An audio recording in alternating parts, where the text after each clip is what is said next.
All right, how many of you have ever had something taken away from you in your life only to realize how much you appreciated it after it was gone? All of us, right? So my talk is actually on the power of appreciation, and I learned about appreciation in a pretty significant way when something pretty important got taken away from me, and that was actually my professional baseball career. So I grew up playing baseball, and I was pretty good. I got drafted by the New York Yankees right out of high school. Didn't end up signing with the Yankees because I got an opportunity to play baseball at Stanford. Went to Stanford. Then I got drafted by the Kansas City Royals, another pro baseball team, and I did sign a pro contract. And as many of you know, the way it works in baseball, you sign a pro contract with a major league team, but then you go into their minor league system and you have to work your way up. So that's what I did. I went into the Royals organization. I was working my way up. I went out to pitch one night, my third season in the minors with Kansas City. I threw one pitch, tore ligaments in my elbow, blew my arm out. So just like that, after starting baseball when I was 7, my career ended. Now, as you can imagine, I was pretty devastated, right? I mean, that had been the focus of my life. But when the reality of the fact that my baseball career was over finally set in, I started to ask myself some important questions. And one of the questions I asked myself over and over again was, did I have any regrets? And you know, it was interesting. I didn't regret a lot of the stuff that I thought I would have. The only regret that I had was I didn't fully appreciate it while it was happening. I was too busy trying to make it. You know, I was this kid from Oakland, California, raised by a single mom. We didn't have a lot of money. I was going to make it to the major leagues. I was going to be somebody. But up to that point in my life, even though I was pretty good, I spent most of my time thinking I wasn't good enough, comparing myself to everyone around me, and literally like holding my breath, hoping that I didn't mess it up. And when it was all said and done and I hadn't made it, I thought to myself, oops, I think I missed the point. How many of you can relate to this in your own life? Right, our stories may be different, our backgrounds may be different, but so many of us, in our pursuit of success, in our pursuit of happiness, in our pursuit of our goals and dreams, oftentimes get so focused on where we're headed, we forget to appreciate where we are. And for me, it was a pretty painful way to learn a really important lesson at a relatively young age. And after baseball, I ended up going to work for startup company in San Francisco near where I live, and I was still trying to kind of figure out myself, but this appreciation thing stuck with me, and I started to actually study it and look into it, both personally, but I became fascinated with the idea of how appreciation impacted relationships and teams. Because I saw as I got into the business world, there was a team dynamic that existed that was similar to in sports, and there was something about when we were able to appreciate each other and what we were doing that things seemed to work. And I started to study things like positive psychology. This was the late 90s, and it was starting to get big, and I was studying emotional intelligence and group dynamics, and what I was finding was fascinating me, so much so that I actually quit my job and started to focus on it full time. Ended up writing a book. My first book is called Focus on the Good Stuff, which is all about appreciation. And over the last more than a decade, I've had the honor and the opportunity to travel all around the country and now around the world talking about this simple concept of appreciation. And I'm so honored and even humbled that great companies like Google and Gap and Wells Fargo and Adobe, even the San Francisco Giants, will bring me in to talk about this, because what these organizations and many others know, they're paying attention to the same social psychology research that we all are, and what we're finding is that not only does appreciation impact relationships and how we feel about ourselves, but also our productivity. You know, there was a study that I read when I first started my work that really impacted me. It was a simple study, but it was profound, by the Department of Labor here in the US. What they found was they asked people who left their jobs, why'd you leave? Number one reason, 64% of the people in the survey said I left because they didn't feel appreciated or valued. It was more important than how much money they made. It was more important even than the work they were doing. It was that sense of feeling valued, that they were important. And the people and the organizations that understand this thrive. But there's a simple distinction that I've learned over the years of doing this work and working with a lot of different types of people, both as it relates to business, but also in our lives personally. We got to understand the distinction between recognition and appreciation. They're related, but they're not the same thing, and we get them confused all the time. Recognition, here's what recognition is. It's positive feedback based on results or performance. You produce a result, you get recognized. Now, not all the time, and it's motivating. It feels good, right? When you work hard, you do something well, someone recognizes it, it feels good. As Tom Peters says, celebrate what you want to see more of. Absolutely. However, recognition is finite. It's scarce. It's only based on our performance, and usually in an organizational structure or in others, it's got to come from the top down for it to really have weight and merit. Therefore, it has a lot of limits. Appreciation, on the other hand, much more expansive. It's more about people, less about what they do, more about who they are. The best way I know to describe this distinction is an example from my baseball career. So now, whether you're a baseball fan or not, I was a pitcher. Do you know what happens to the pitcher in the baseball game when the pitcher doesn't do well? You know what happens? Yeah, they stop the game, right? And in front of everybody, the manager walks out to the mound and literally takes the ball out of your hand and makes you leave. It's pretty embarrassing. Can you imagine? Imagine you're at work and you're like in the middle of a big project and you're doing something and you make a mistake, like a big one. You know, it blows the deal, it costs something big. And then right as soon as you hit the email that makes the big mistake or whatever, your boss bursts in and goes, hey, you, come over here. And you have to stop what you're doing and pick up your stuff and walk out. And then someone else comes in and sits down at your desk and starts doing your work for you. And oh, by the way, thousands of people are watching this happen. You imagine that'd be kind of embarrassing, right? That's what it's like to get taken out of a game. Now, if it's like late in the game, you know, it's like the 8th inning and I was just getting tired, that was fine.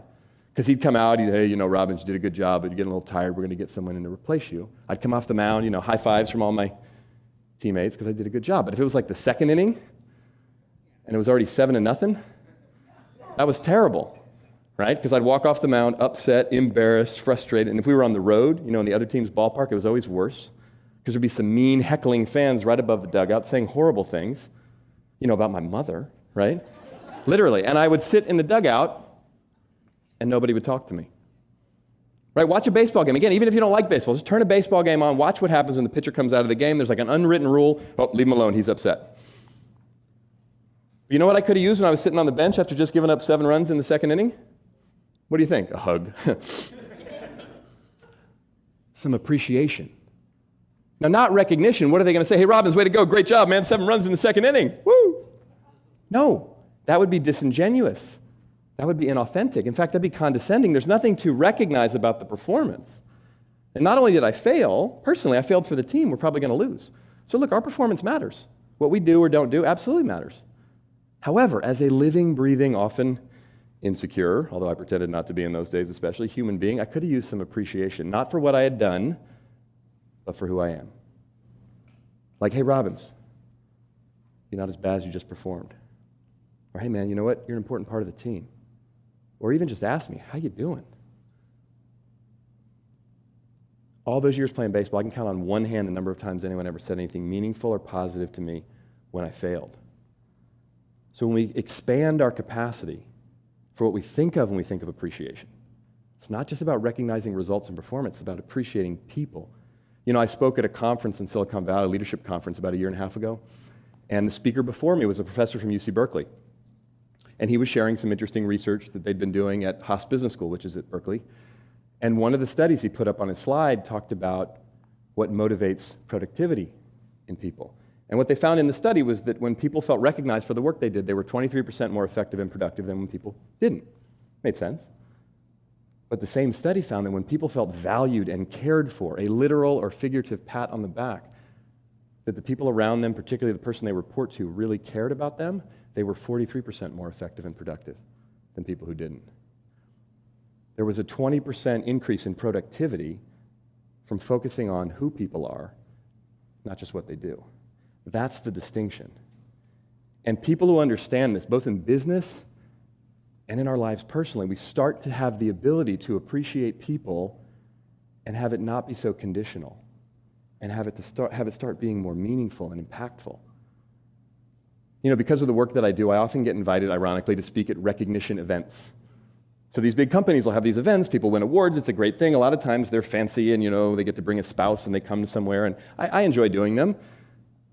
I was at an event like that a few months back down in Miami, and one of the questions I often ask when I speak at events like that is I'll ask the people in the audience, the award winners, what is it about being at this event or getting this award that had you feel appreciated, specifically? And I'll have them pair up and whatnot. You know, there's a couple hundred people in the room at this event in Miami, and one after they were done talking to each other, I had a few people raise their hand, and one guy stood up, and he said, you know, I hadn't thought about it specifically until you asked the question. He said, but you know, when I got this award, I was really proud. It was a big deal. I went home and told my family, and he said, you know what? My son told me he was proud of me. He said, that was the most meaningful part. And that's often what it is. It's something simple. It's something personal. It's not some big deal. It's something that means something to us. So what can we do? What are some simple things that you can do, that we can do to start expressing our appreciation for other people more effectively? Well, the first thing we got to do is we got to look for it. You know, there's a great saying, you almost always find what you look for. And we got to look for it. How many of you notice with some people, it's hard to find sometimes? You ever notice that? You got to look hard. But remember, appreciate doesn't mean like, doesn't mean agree with, doesn't mean, hey, let's be best friends and let's go hang out. It means recognize the value of. You can recognize the value of any human being at any time for any reason. It's less about them and more about you. When we look for it, we find it. Second thing we got to do is create practices or make a commitment to actually do it. It's a simple concept. We all understand it. But just understanding it doesn't make it happen. You know, I was speaking at an event in San Diego actually just this week. And after I got done speaking, I was over signing some books, and a guy came up to me and he said, Mike, I'm so inspired. I want to start appreciating my teammates more. I'm going to start appreciating my clients more and my wife. And he said, but I know that I probably won't stay inspired. And I said, you're right. It'll wear off. That's what happens. We get inspired, and then we're not so inspired. I said, so what you got to do is figure out what simple practice can you put in place. And I suggested to him, just tell people, tell your wife, tell your friends, tell your coworkers. I also suggested to him something very simple, but a lot of people that I work with, a lot of the best leaders I work with do this. Put it in your calendar, schedule it as a reminder. After a while, you won't have to keep reminding yourself. Third thing we got to do, and this is so simple, but can radically transform the nature of relationships, teams, families, cultures. Start receiving compliments more graciously. How many of you notice from time to time when someone gives you a compliment, you get a little funny about it? You ever notice that? Okay, you know what you're supposed to say when someone compliments you? Thank you. Then, shut your mouth. Literally, you don't have to say anything else after the thank you. Usually, if you listen to yourself and other people, whatever you say after the thank you is almost always weird and insincere. It is. It's a compliment. Sometimes we give a compliment right back to the person, and sometimes we mean it, but sometimes it's like completely inappropriate. It would be like if you came up to me after this one and said, hey, Mike, that was a great talk, and I went, you too. That's weird, but even worse, we argue with people. You ever do that? Someone gives you a compliment, you go, oh, no, it's bad, it was terrible. We start cutting ourselves down. Don't do that. That's literally like someone handing you a birthday gift and saying, happy birthday, and you going, what's wrong with you? I don't deserve this, and throwing it on the floor. You ruin the gift, you offend the giver, and you don't get very many more gifts that way. Do you know they've scientifically proven now that when one human being expresses kindness and appreciation to another human being, and it's received, raises the serotonin level in both people's brains. It physiologically makes us feel better. So even if you don't agree with someone's compliment, you start receiving it more graciously, you'll get more, and every environment that you're in will all of a sudden become more conducive for appreciation to be expressed. So I'm going to share one final story related to this, personal story, and what I'd like for you to do as I'm sharing this story, think about someone in your own life who matters to you, who you really appreciate. Because this story is about my mom. Now, my mom passed away 2 years ago, and my mom and I had, as many of us do with our parents, a complicated relationship. We were very close, a lot of love between us, but we had our ups and downs, we had our challenges. But I had an experience with my mother about 10 years ago that was pretty profound related to appreciation. How many of you have ever seen those Chicken Soup for the Soul books? You've seen them, right? They got chicken soup for every soul you could imagine, right?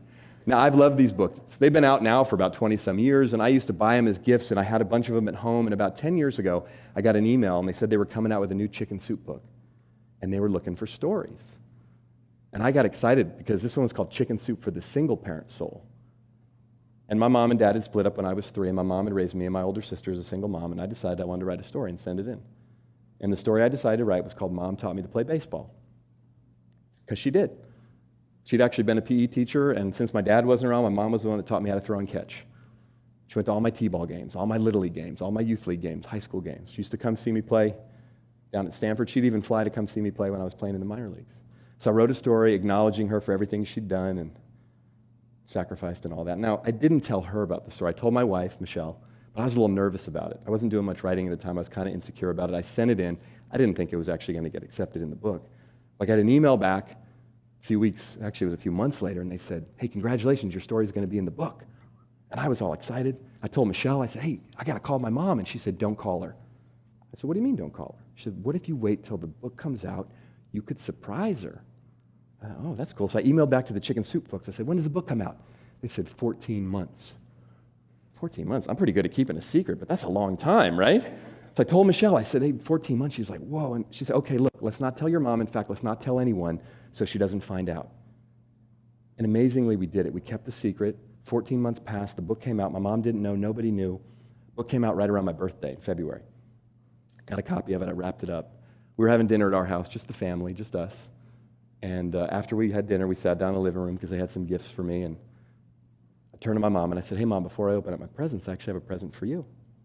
And I handed it to her. She said, oh, honey, it's very sweet, but it's your birthday. I'll look at it later.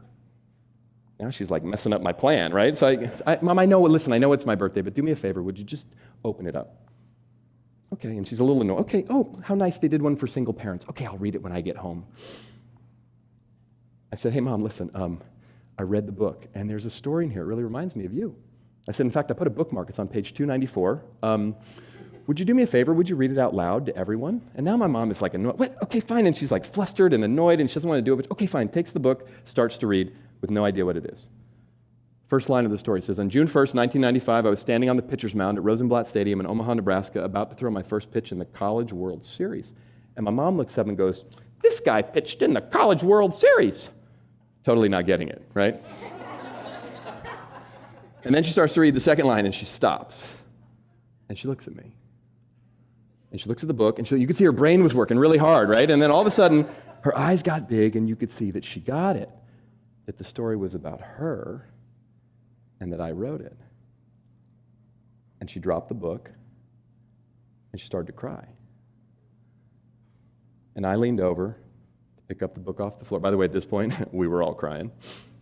I picked up the book off the floor, I handed it back to her, and I said, hey, Mom, if you don't mind, could you read the rest of it? And she did. My mom read that entire story out loud to all of us. And you know, it was a big deal for me, personally, professionally, to have that story published in that book. I was proud of that, absolutely. But by far, the most meaningful aspect of that, and especially now, was being able to give it to my mom and appreciate her in that way. That's how powerful it is. Whether we do it in a big dramatic way or we do it in a simple day-to-day way, when we take the time, when we're willing to look for and find the things we appreciate about the people around us and let them know. It's one of the greatest gifts we can give to them, and it's a gift for us as well. That's the power of appreciation. Thank you very much. Thank you.